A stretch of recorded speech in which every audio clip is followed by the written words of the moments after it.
Olá, querido irmão, querida irmã, espero que esteja tudo bem com sua vida, com sua família. Esse é o meu desejo e a minha oração também. Chegamos à nossa lição de número 9, o poder da voz profética. E o nosso texto áureo encontra-se na segunda carta de Pedro, capítulo 1, versículo 19, que diz: E temos muito firme a palavra dos profetas, a qual bem fazeis em estar atentos, como a uma luz que alumia em lugar escuro, até que o dia esclareça e a estrela da alva apareça em nosso coração. A nossa lição hoje vai contemplar 3 pontos extremamente relevantes no ministério profético. Primeiro, a relação entre o profeta e sua mensagem. Depois, as oposições que estes homens enfrentaram por conta do que falavam. E, por fim, algumas características da voz profética, que é o assunto em torno do qual orbitaremos. Na mesma carta do nosso texto áureo, 2 de Pedro, capítulo 1, versículo 21, lemos o seguinte: A profecia nunca foi produzida por vontade de homem algum, mas os homens santos de Deus falaram inspirados pelo Espírito Santo. Pedro está nos dizendo que a palavra profética ela não é resultado da inteligência de um pensador. Ela não é fruto da cultura de alguém, não. A palavra profética é a própria voz de Deus que passa através do profeta e que o transforma e que passa a ser parte integrante dele. Não tem como separar a mensagem do profeta da pessoa do profeta. Jeremias, Ezequiel, o apóstolo João tiveram que comer a palavra. Eles não foram simplesmente expostos à palavra numa sala de aula. Eles tiveram que comê-la por completo. E assim como o alimento passa a fazer parte de nossa constituição física, a palavra de Deus, a partir daquela experiência mística, também passou a encher suas entranhas, né? Como está lá no livro do profeta Ezequiel. O profeta está junto e misturado com a mensagem que ele prega.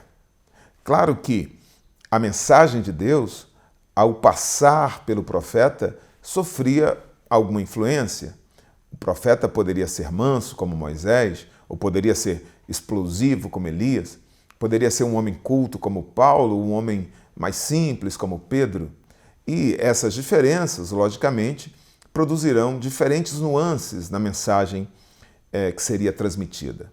Mas nunca essas diferenças de cultura ou de personalidade comprometeram o teor da mensagem, porque o verdadeiro profeta não era guiado por seus achismos, não falava conforme suas próprias ideias ou preferências. Ao contrário, o seu compromisso era com a verdade, de acordo com o que recebeu de Deus.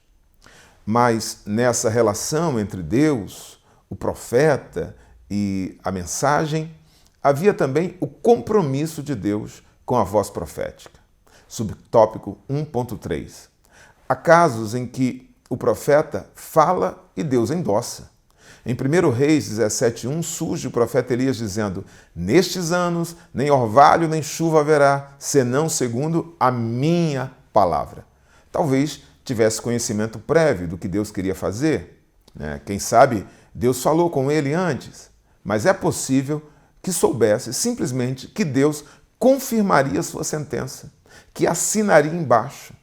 Tanto que ele não usa a expressão assim diz o Senhor, mas segundo a minha palavra. E Eliseu, seu discípulo, parece que desfrutava deste mesmo privilégio.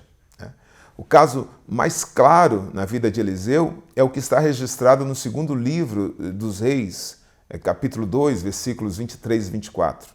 Alguns garotos desavisados começaram a caçoar da calvície do profeta. E ele fica aborrecidíssimo com aquilo e libera uma palavra de maldição contra aqueles meninos. A Bíblia diz que 2 ursas saem do bosque e despedaçam 42 daqueles rapazes. Certamente, Deus não mandou o profeta fazer aquilo. Ele falou sob emoção, mas ainda assim cumpriu-se. Ou seja, Deus tinha um compromisso com a voz profética. Mesmo que aquela não fosse a sua vontade para o caso concreto, Deus honrou a palavra profética.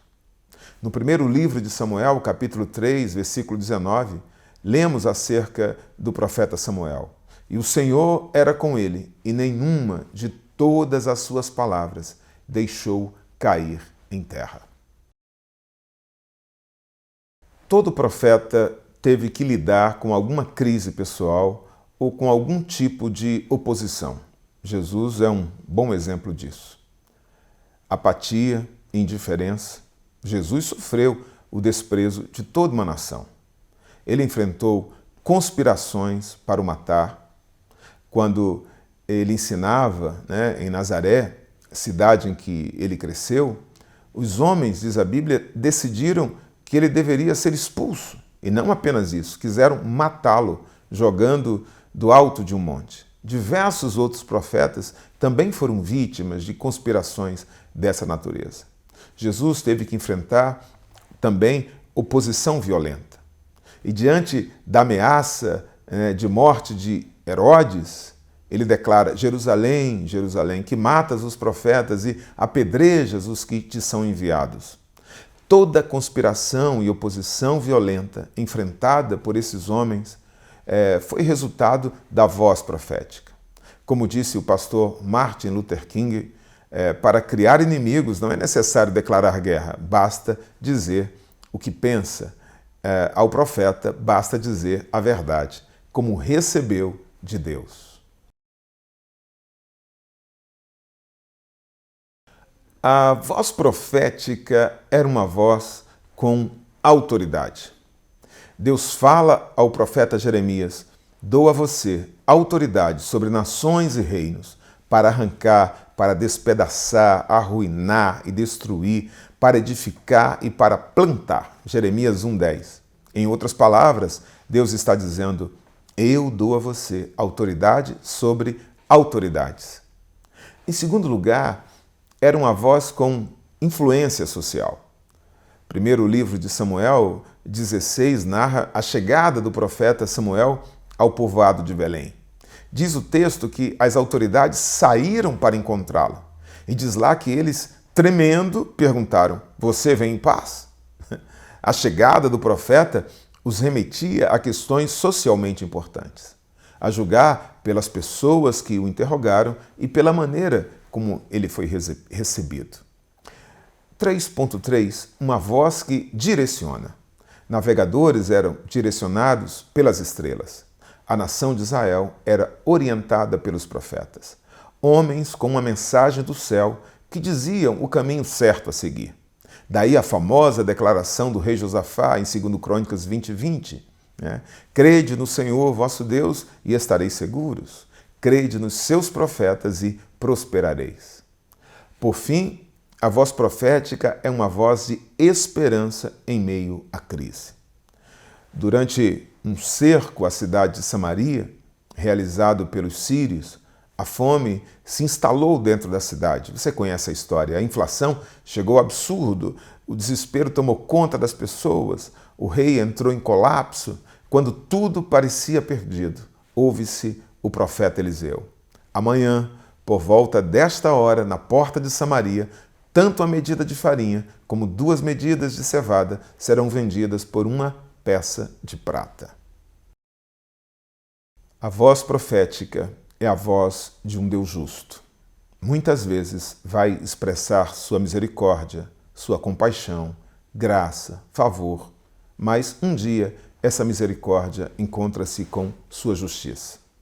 Como explica o escritor de 2 Crônicas, no capítulo 36, versículos 15 ao 16. O Senhor advertiu-os várias vezes por meio de seus mensageiros, pois ele tinha compaixão de seu povo. Mas eles zombaram dos mensageiros de Deus, desprezaram as palavras dele e os expuseram ao ridículo, os seus profetas. até que a ira do Senhor se levantou contra o seu povo e já não houve remédio. Por mais incômoda que possa soar a voz profética, ela é a sirene que nos alerta para o perigo iminente.